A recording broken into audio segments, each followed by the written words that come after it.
हाय, मैं हूं मानसी। कुछ सुनेंगे वही जो अधूरा छूट गया है। सूरज प्रकाश की लिखी कहानी लहरों की बांसुरी में अभी तक आपने सुना। फेसबुक फ्रेंड अंजलि और समीर पहली बार मिले हैं। दमन की ट्रिप में किस तरह से अंजलि अपने जीवन की तहें धीरे धीरे खोल रही हैं, उनमें से कुछ आप सुन चुके हैं और कुछ आज सुनेंगे। तो अब आगे। आज डिनर के लिए अंजलि ने लॉन्ग स्कर्ट पहना है। समझ सकता हूँ, वे घर से तो गोवा के लिए निकली थी, वहाँ के हिसाब से कपड़े रखे होंगे। गोवा तो गोवा में रह गया, मंजिल दमन बन गई। हम गार्डन रेस्तरां में ही बैठे हैं। समंदर ज्यादा दूर नहीं है, हाथ बढ़ाकर छू लो। अंजलि ड्रिंक्स के लिए मेनू देख रही हैं, मैं उन्हें देख रहा हूँ। वे मेन्यू देखते हुए भी मेरा देखना ताड़ गई हैं। ड्रिंक्स के लिए ऑर्डर देने के बाद उन्होंने मेरी तरफ देखा है। अब क्या है? कुछ खास नहीं, बस एक रिक्वेस्ट थी। कह डालो। कल रात की तरह समंदर से सीधे मुलाकात करने आज मत जाना। बस यही या और कुछ? यही मान लो तो बंदा जन्म जन्मांतर के लिए आभार मानेगा। तो श्रीमान, आप इसके बदले मुझे कुछ कहने की इजाजत देंगे? कहो ना। इस तरह से मना करने की वजह? वैसे इस बात की कोई गारंटी नहीं दी जा सकती। मना करने के लिए कोई खास वजह तो नहीं है। तुम्हें इस तरह से हाई टाइड की लहरों में घुसते देखकर डर गया था, कहीं कुछ हो ना जाए। हाँ, वैसे भी तुम इतने नशे में थे कि मुझे बचाने के लिए पानी तक आने की सोच भी नहीं सकते थे। कुर्सी से उठ तक नहीं पाए। भूल गए कि कमरे तक भी मैं ही लाई थी। मुझे अंजलि ने फिर मेरी ही बातों में फंसा लिया है। कमबख्त, हर बात की काट है इसके पास। क्या जवाब दूं?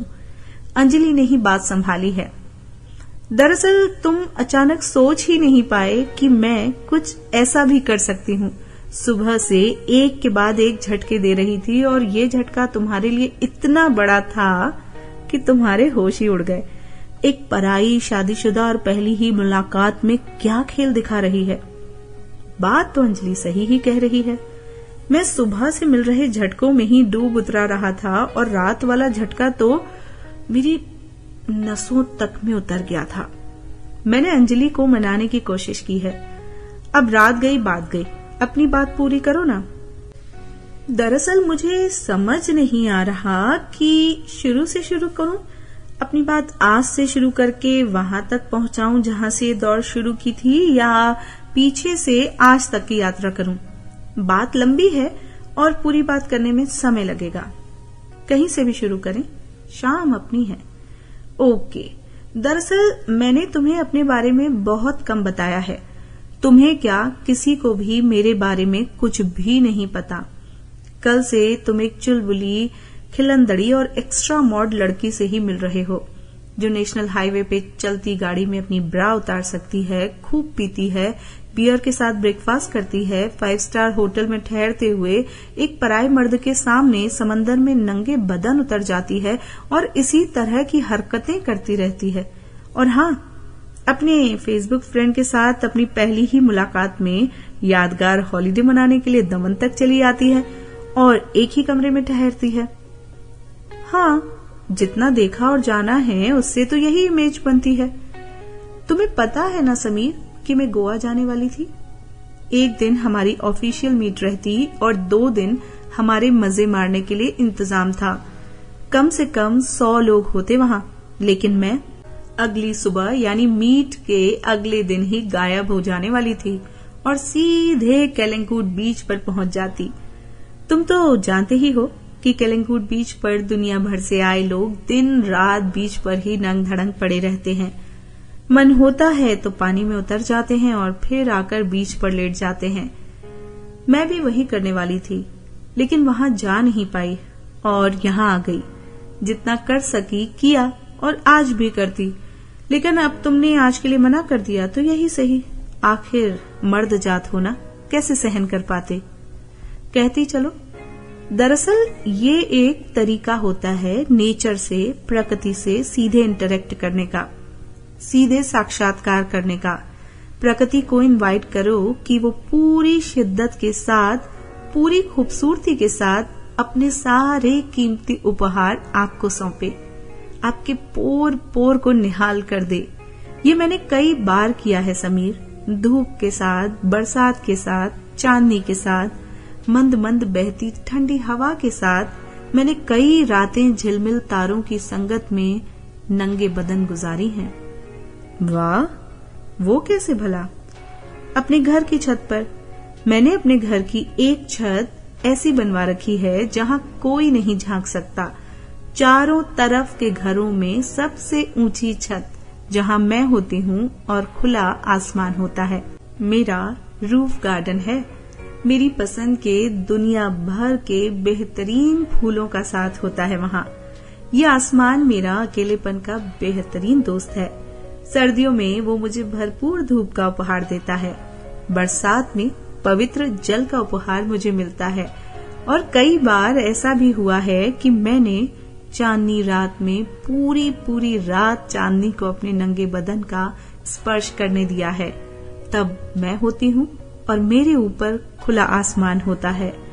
मैं बहुत लकी हूँ कि मुझ पर नेचर खुले हाथों अपना खजाना लुटाती है, और जब मैं छत से नीचे आती हूँ तो पहले से और अमीर हो जाती हूँ। ग्रेट, लेकिन अंजलि, तुमने ये सब सीखा कहाँ से? मेरठ जैसे शहर में मैं सोच भी नहीं सकता कि तुम इतनी अय्याशी का जीवन जी रही हो। हमारे ड्रिंक्स आ गए हैं। आज अंजलि ने वोदका मंगाई है।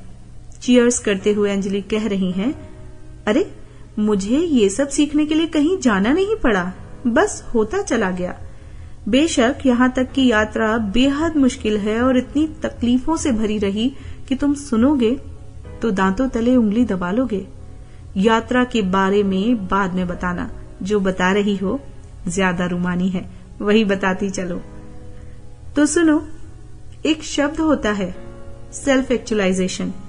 हिंदी में पता नहीं इसे क्या कहेंगे, लेकिन मैंने अपने जीवन में इसकी सारी अच्छी अच्छी बातों को उतार लिया है। ये ही मेरी जीवन शक्ति है।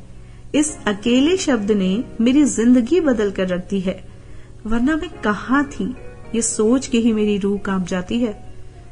मैंने इसके बारे में कभी गहराई से जानने की कोशिश नहीं की। बेशक तुम्हारी वॉल पर इस तरह की चीजें अक्सर नजर आती थीं और हमेशा और ज्यादा जानने की इच्छा रही, कभी हो नहीं पाया। देखो आज कितना अच्छा मौका मिला है, तुम खुद बता रही हो। ज्यादा चमचागिरी करने की जरूरत नहीं। जो मिला है ना, उससे ज्यादा कुछ मिलने वाला नहीं, और जो नहीं मिला वो मिलने वाला नहीं। वे इतराई हैं। अरे तुम तो बातों को फालतू में गलत मोड़ दे रही हो। इस अरब महासागर की कसम खाता हूँ कि मेरी नीयत बिल्कुल साफ है और अगले कई दिन तक साफ ही रहने वाली है। बनो मत और बको मत। मेरे सामने जब पहली बार ये शब्द आया तो मैं इसका मतलब नहीं जानती थी। डिक्शनरी में ज्यादा मदद नहीं मिली। तब घर पर कंप्यूटर या नेट नहीं था। ये शब्द था कि मेरा पीछा ही नहीं छोड़ रहा था। कुछ था इस शब्द में जो मुझे इनवाइट कर रहा था कि जानो मुझे। आखिर मैं एक साइबर कैफे में गई तो गूगल और विकिपीडिया से इसके बारे में विस्तार से खूब मनन किया। फिर तो जहां भी इस शब्द के बारे में जो कुछ मिला उसे समझने की कोशिश की। अंजलि बात करते करते जैसे अतीत में चली गई हैं। इस फिलॉसफी की एक बात को अपने जीवन में उतारने की कोशिश की, और आज मैं जो भी हूँ इस अकेले शब्द की माया की वजह से हूँ। मैं हंसा हूँ। थोड़ा सा गुरु ज्ञान इधर भी दे भगवान, ताकि हमारा जीवन भी संवर जाए। कब से भटक रहे हैं।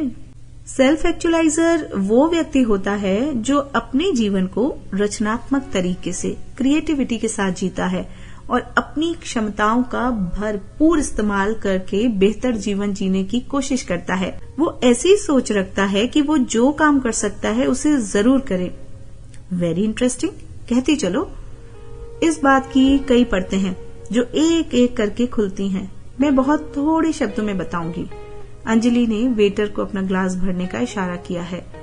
मैं हैरान हूँ कि कल मैं जिस अंजलि का रूप देख रहा था उससे बिल्कुल अलग रूप में अंजलि मेरे सामने बैठी शराब की चुस्कियां लेते हुए जीवन के गूढ़ रहस्यों पर इतने अधिकार के साथ बात कर रही हैं। अंजलि ने बात आगे बढ़ाई है। ये मेरे इंटरप्रिटेशंस हैं, शब्दों का हेरफेर भी हो सकता है। मैंने जिस रूप में समझा और अपने जीवन में ढाला वही बता रही हूँ। मैं समझ रहा हूँ, जैसे वास्तविकता को सही नजरिए से समझना और स्वीकार करना, अपने को, दूसरों को और सबसे बड़ी बात प्रकृति को, नेचर को सहज भाव से स्वीकार करना, जो जैसा है उसे वैसे ही स्वीकार करना, ये सबसे मुश्किल होता है। लेकिन एक बार सच जाए तो क्या कहने। वाह क्या खूब। आगे अपने अनुभव और जजमेंट पर भरोसा करना। जो कुछ करो सहज तरीके से करो और बिना आगा पीछा सोचे हुए करो, जिसे स्पॉन्टेनियस कहते हैं। खुद के प्रति ईमानदार रहो। जैसे साफ है कि जब हम किसी को धोखा देते हैं तो दरअसल खुद को धोखा दे रहे होते हैं। हम वही करें जो हमें रुचे। हम ये ना देखें कि लोग क्या कहेंगे। मैं हंसा हूँ, मैं समझ रहा हूँ, कल से देख ही रहा हूँ। जो भी करें पूरे मन से और पूरी तरह से डूब कर करें। हर हाल में अपने स्व को बचाए रखें। तारीफ में कंजूसी ना करें। जो भी संबंध बनाए इतने गहरे हों कि बस एकांत का मजा लेना सीखें। एकांत बहुत सुकून देता है। आप में गजब का सेंस ऑफ ह्यूमर होना चाहिए। उसे किसी को हर्ट ना करें। जो भी अनुभव लें वे खांटी हों, बेहतरीन हों। पूरी तरह डूब कर अनुभव बटोरें। सामाजिक रूप से आप स्वीकार्य हों। आप इंसान तो हैं ही, आप में इंसानियत भी हो। और सबसे आखिरी और अहम बात, आपके थोड़े से दोस्त हों। वे आपके इतने करीब हों, आप उनके साथ हों तो कंफर्टेबल हों। दोस्तों के नाम पर भीड़ जमा करने का कोई मतलब नहीं होता। तो बंधु, यही वे बातें हैं जिन्हें मैंने अपने जीवन में ढालने की कोशिश की है और अपने आप को कई बार मरने से बचाया है। बहुत खूब। मैं अपनी जगह से उठा हूँ और अंजलि के पास जाकर उसे उठने का इशारा किया है। मैंने अपनी तरफ से उन्हें पहली बार गले लगाया है। अंजलि, थोड़ी देर पहले तक मैं तुम्हें जिस रूप में देख रहा था, 10 मिनट की इस बातचीत ने तुम्हारा एक नया चेहरा मेरे सामने पेश किया है। मैं बेशक तुम्हें पिछले 1 बरस से तो जानता ही रहा हूँगा, लेकिन फेसबुक पर तुम्हारा ये रूप कभी सामने नहीं आया था। फेसबुक चैट की एक सीमा होती है समीर। वहां आप थोड़ी देर के लिए मन बहलाव के लिए, रोजाना की तकलीफों से निजात पाने के लिए या रूटीन में बदलाव के लिए आते हैं। जीवन के गूढ़ रहस्यों की बात करेंगे तो आप इतने शानदार सोशल मीडिया प्लेटफॉर्म पर भी अकेले रह जाएंगे। सही है, शायद इसी वजह से हमारी मुलाकात इतनी शानदार और यादगार रहने वाली है। एक बात बताओ अंजलि, थोड़ी देर पहले तुमने कहा था कि बेशक यहाँ तक की यात्रा बहुत मुश्किल है और इतनी तकलीफों से भरी रही है कि मैं सुनूंगा तो दांतों तले उंगली दबा लूंगा। तो मोहतरमा, ये दांतों तले उंगली दबाने का मौका आज मिलेगा या कल के लिए रिजर्व रखें इसे? समीर, सच कहूं तो मैंने अपनी जिंदगी की किताब कभी किसी के सामने नहीं खोली है। कोई ऐसा मिला ही नहीं जिसे ये सब बताती। जिसे भी बताती वो मुझ पर तरस ही खाता, जो मुझे मंजूर नहीं है। अब शायद तुम्हारे सामने ही ये किताब खुलेगी, लेकिन अभी नहीं। ड्रिंक्स और डिनर के बाद हम कल की तरह रेत पर कुर्सियां डालकर बैठेंगे, नो कैंडल लाइट। तब हम तुम्हें अपनी कहानी सुनाएंगे। अंधेरा मेरी मदद करेगा। और उन्होंने अपना ड्रिंक रिपीट करने का इशारा किया है। जिस वक्त रेत पर हमारी कुर्सियां लगाई गई हैं, 12 बज रहे हैं। अचानक अंजलि ने वेटर को बुलाया है और एक पैकेट सिगरेट और लाइटर लाने के लिए कहा है। मैं मुस्कुराता हूँ। इसी की बस कमी थी। अंधेरे में अंजलि सामने विशाल समंदर की बार बार पास आती और सिर पटक कर लौट जाती लहरों की तरफ देख रही हैं, जैसे खुद को अपनी कहानी सुनाने के लिए तैयार कर रही हैं। सिगरेट मंगवाना भी इसी तैयारी का हिस्सा है।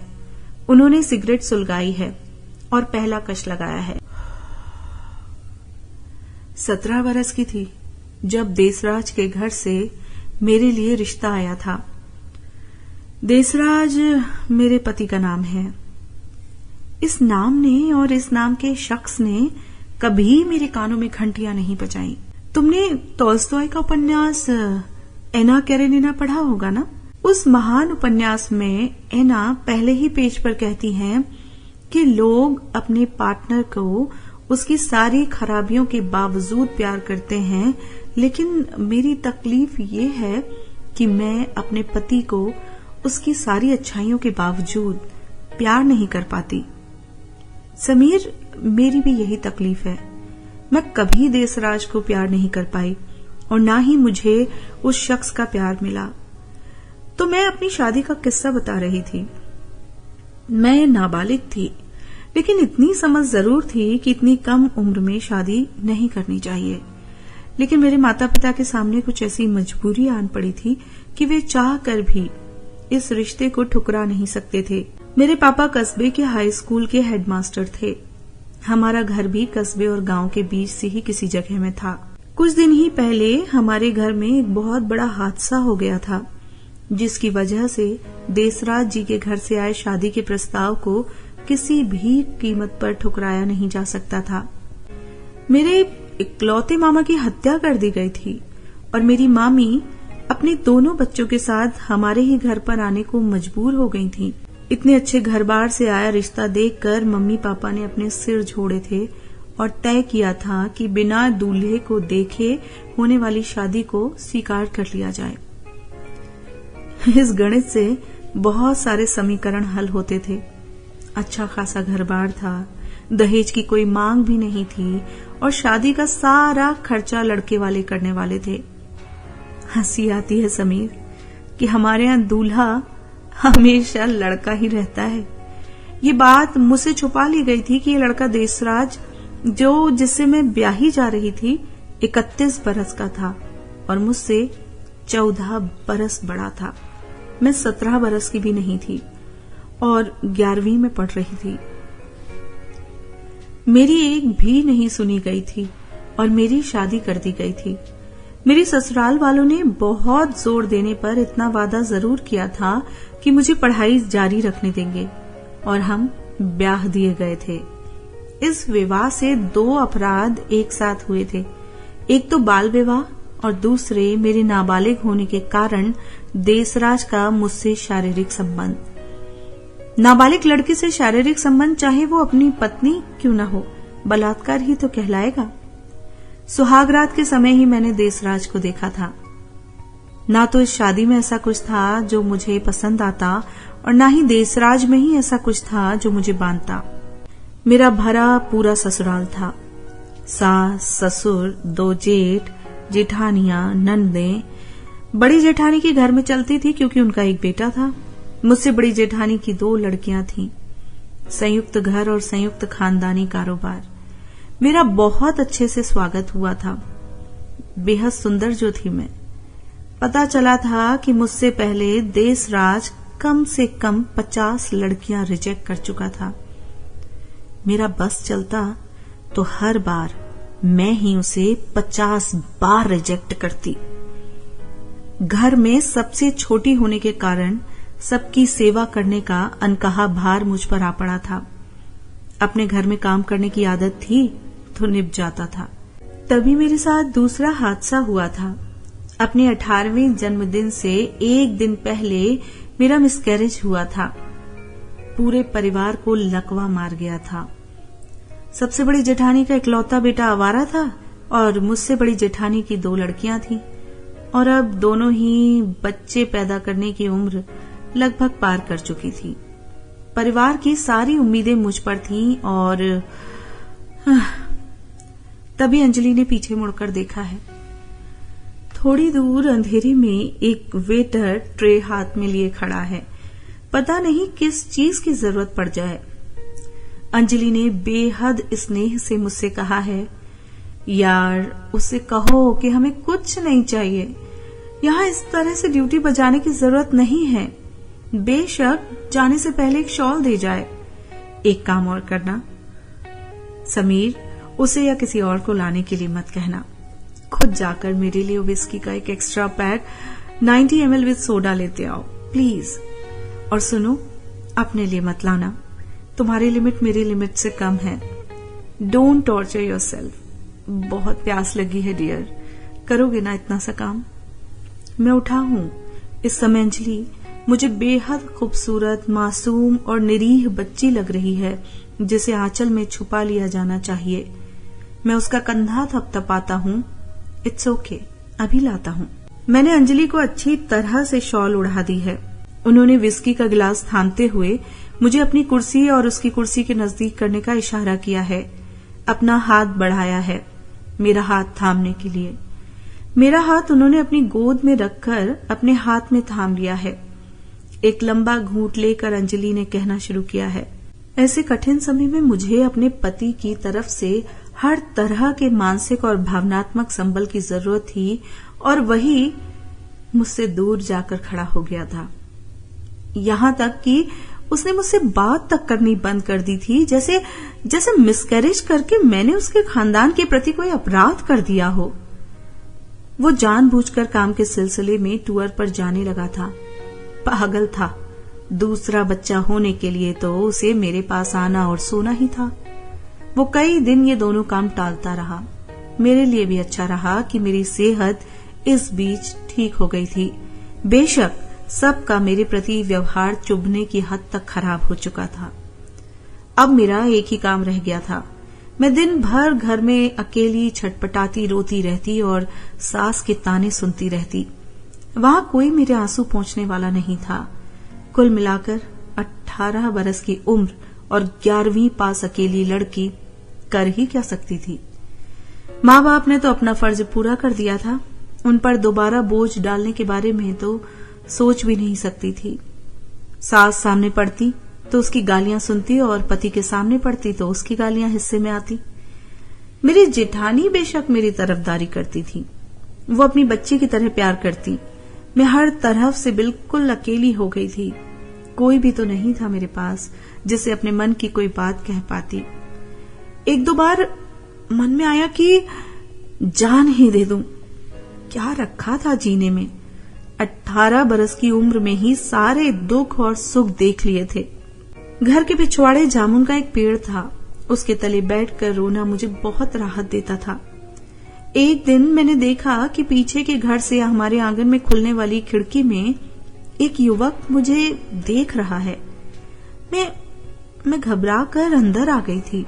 उसके बाद कई बार ऐसा हुआ। जब भी आंगन में जाती वो युवक हाथ में कोई किताब लिए अपनी खिड़की में नजर आता। मैं उसे देखते ही सहम जाती और असहज हो जाती। डर भी लगता था कि अगर मेरे घर के किसी सदस्य ने इस तरह उसे मुझे देखते हुए देख लिया तो गजब हो जाएगा। एक दो बार ऐसा भी हुआ कि उसने मुझे देखते ही नमस्कार किया। मैंने कोई जवाब नहीं दिया। बस एक एहसास जरूर हुआ कि वो कुछ कहना, कुछ सुनना चाहता है। एक दिन मेरा मूड बहुत खराब था। सुबह सुबह सास ने डांटा था। पति ने उस दिन मुझ पर हाथ उठाया था और बिना नाश्ता किए घर से चले गए थे। मेरा कोई कसूर नहीं था, लेकिन इस घर में सारी खामियों के लिए मुझे ही कसूरवार ठहराया जाता था। ये सबके लिए आसान भी था और सबको इसमें सुविधा भी रहता था। कसूरवार ठहराया जाना तो खैर रोज का काम था, लेकिन पति का मुझ पर बिना वजह हाथ उठाना मुझे बुरी तरह तोड़ गया था। उस दिन सचमुच मेरी इच्छा मर जाने की हुई, लेकिन मरा कैसे जाए। जहर खाना ही आसान लगा, लेकिन जहर किससे मंगवाती।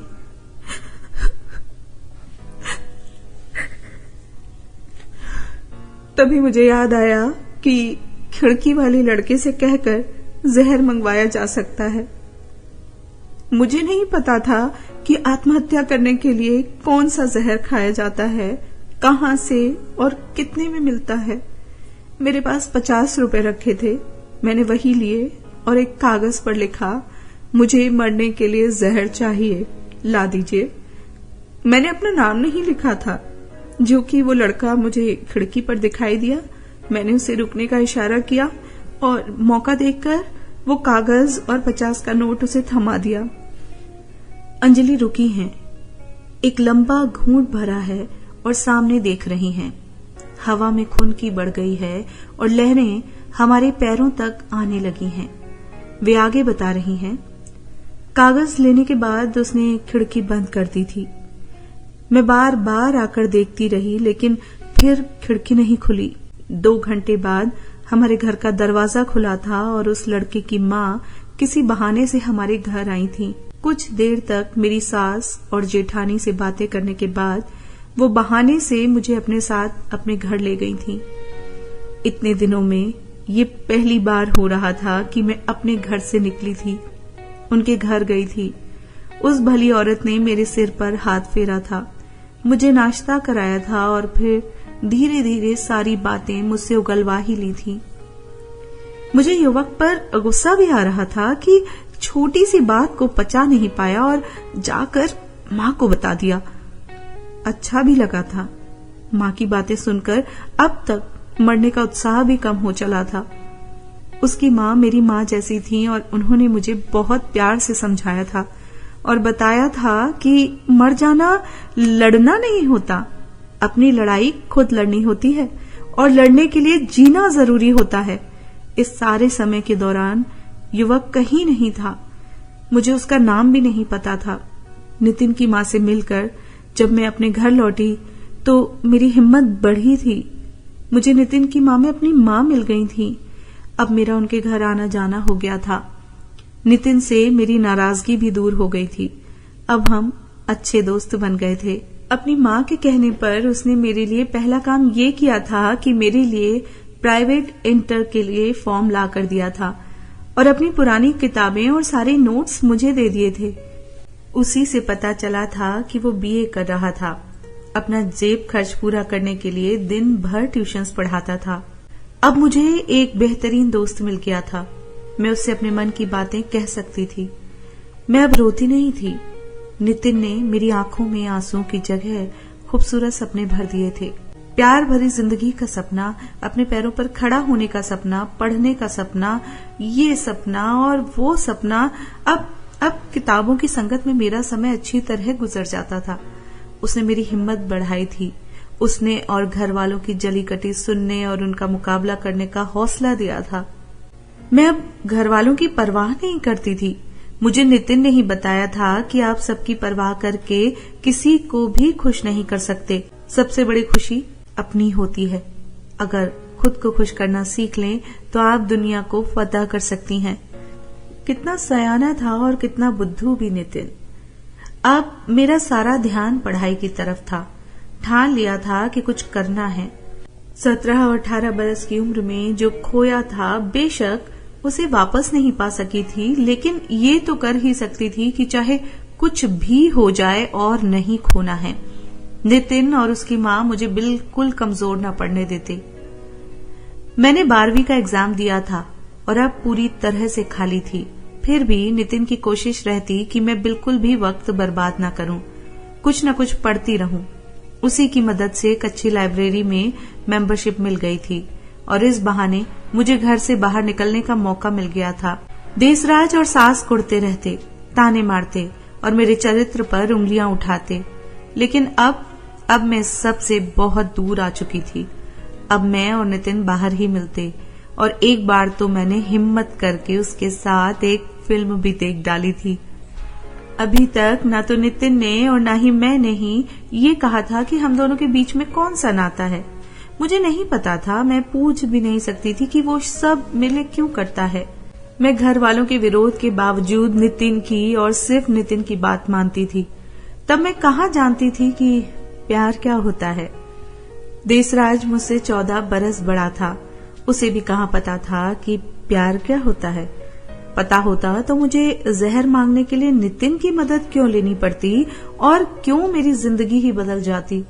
मैं उसे अपना बेहतरीन दोस्त मानती थी। वो मेरे लिए फ्रेंड, फिलोसोफर, गाइड सब कुछ था। वो हर वक्त मेरी मदद के लिए एक पैर पर खड़ा रहता।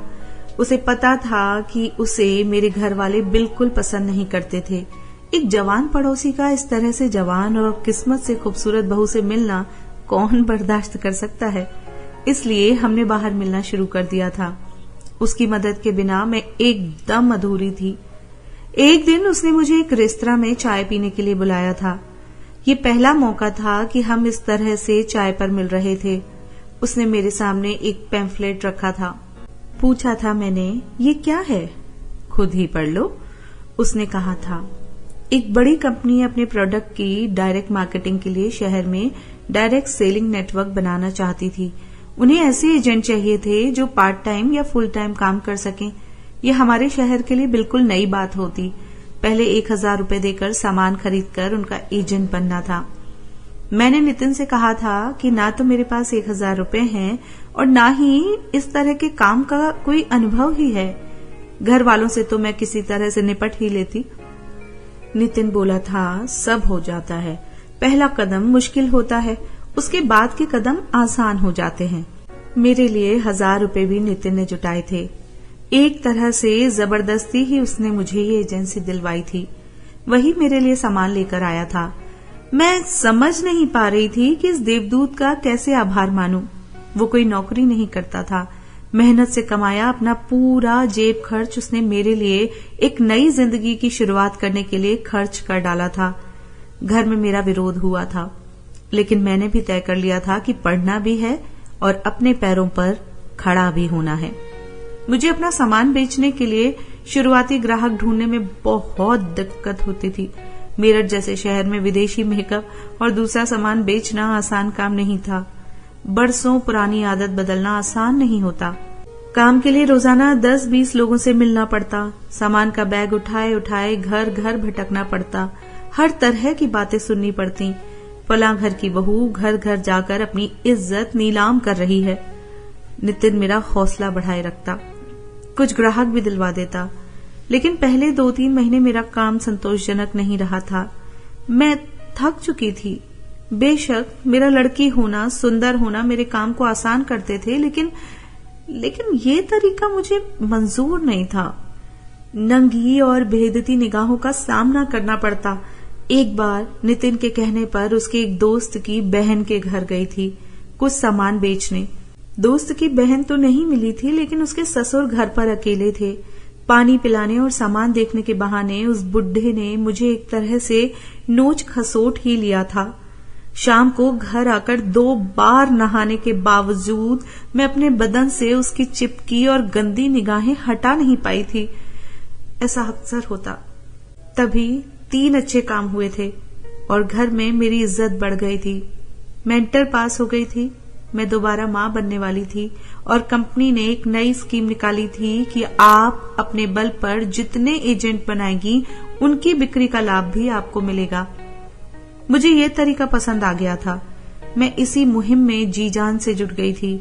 मेरी किस्मत अच्छी थी कि इस मिशन में मैं कामयाब होने लगी थी। मैंने किसी को भी नहीं छोड़ा। सारे रिश्तेदार, परिचितों को, मोहल्ले में सबको फुल टाइम या पार्ट टाइम एजेंट बनाना शुरू कर दिया था। अब मैं घर पर ही नए और इच्छुक एजेंटों को बुला सकती थी। मैं अखबारों में पैम्फलेट डालती और लोगों को जोड़ती। मेरा आत्मविश्वास बढ़ने लगा था। तभी अंजलि ने मेरी तरफ देखा है और पूछा है, तुम्हें बोर तो नहीं कर रही ना? अब 14 बरस की फिल्म देखने में कुछ वक्त तो लगेगा। नहीं, कहती चलो, सुन रहा हूं मैं। बाकी बात बहुत ब्रीफ में बता रही हूं। मैंने काम करते हुए बीए किया, एमए किया, डिस्टेंस लर्निंग से मार्केटिंग में एमबीए किया। बेटा अब 13 बरस का है जिसे मेरी जेठानी ही पालती हैं। मेरे पास इस समय 2000 एजेंट हैं जो लोकल भी हैं और दूसरे शहरों में भी। यानी मेरे जरिए लगभग इतने परिवार पल रहे हैं। एक एनजीओ की सर्वे सर्वा हूं। ईवा नाम का एनजीओ बच्चों और गरीब लड़कियों के लिए काम करता है। मैं हर बरस 12वीं क्लास की 5 ऐसी लड़कियां चुनती हूं जिनकी पढ़ाई किसी न किसी वजह से छूट गई और वे पढ़ना चाहती हैं। उनकी पूरी पढ़ाई का खर्च मेरे जिम्मे। मैं इस समय अपनी कंपनी में काफी महत्वपूर्ण कड़ी हूं। हेडक्वार्टर में बड़ी जिम्मेदारियों के लिए बार बार बुलाया जाता है, लेकिन मेरे कुछ उसूल हैं, नहीं जाती। अब मुझे खुद इतना काम नहीं करना पड़ता। मेरा डेडिकेटेड स्टाफ है जो अपना काम बखूबी करता है। हर महीने 2 लाख रुपए के करीब मेरे खाते में जमा हो जाते हैं। अच्छी खासी सेविंग कर ली है। कंपनी बीच बीच में इनाम देती रहती है और घुमाती फिराती रहती है। अपनी पसंद का खूबसूरत घर बनाया है और मैं अपनी ही दुनिया में मस्त हूँ। इस दुनिया में हर कोई नहीं झांक सकता। पूछता हूँ मैं, इस पूरे सफर में नितिन कहाँ रह गया? नितिन ने भी एमबीए किया था। वो एमए तक तो मेरठ में ही रहा, फिर एमबीए करने अहमदाबाद चला गया था। उसकी बहुत याद आती, हम फोन पर ही बात कर पाते। जब एमबीए करने जा रहा था तो बहुत उदास था। उसने मुझे दावत दी थी और तब इतने बरसों में पहली बार उसने मेरा हाथ थामा था और प्रपोज किया था, छोड़ छाड़ दो ये सब, हम अपनी दुनिया बसाएंगे। तब तक मुझ में कुछ समझ तो आ ही चुकी थी। बेशक मैं उससे बेइंतहा प्यार करती थी, लेकिन भाग कर शादी करने के बारे में सोच नहीं सकती थी। अहमदाबाद जाने के बाद वो चाहत और गर्मी कुछ दिन तो रहे, फिर धीरे धीरे कम होने लगे थे। मेरी जिंदगी का वो अकेला प्यार था और रहेगा। बेशक उसकी जिंदगी में औरों ने दस्तक दी होगी, जो होता है अच्छा ही होता है।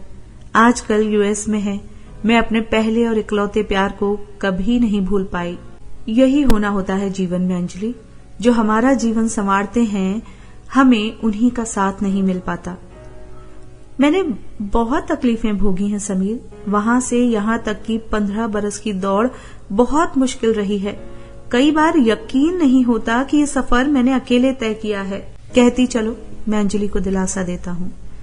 घबराओ नहीं, मेरी बात लगभग पूरी हो चुकी है। बस दी एंड करना है। इस कहानी में आखिरी चैप्टर देसराज का है। परेश का बाप बनने के बाद उसे एक नई दुनिया मिल गई। उसे इस बात की कोई परवाह नहीं रही कि मैं क्या करती हूँ, कहाँ जाती हूँ और हूँ भी सही या नहीं। उसका पीना और बढ़ गया है। 3 बरस पहले मैंने उसे अपनी ही कंपनी के प्रोडक्ट की एजेंसी दिलवा दी है। मेरे एजेंट जितना सामान बुक करते हैं उतना ही वो बेचता है। मुझसे ज्यादा ही कमा लेता है। हंसी आती है। वो सबको यही बताता है कि उसकी एजेंसी के बल पर ही मेरा काम चल रहा है। कई बार भ्रम भी कितने खूबसूरत होते हैं ना। अंजलि बताती जा रही हैं। वो अपनी दुनिया में मस्त है, मैं अपनी दुनिया में।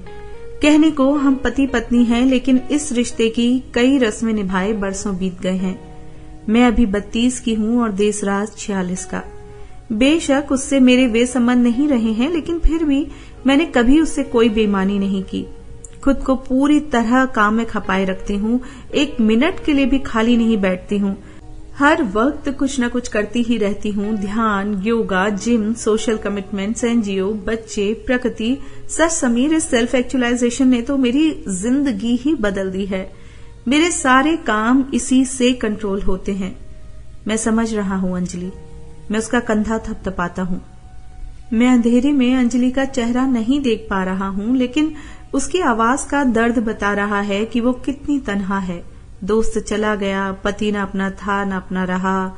ऐसे में उस जैसी खुददार लड़की खुद को कैसे संभालती होगी। कुछ और पूछना या बताना बाकी है समीर? वो अंधेरे में मेरी तरफ देखती है।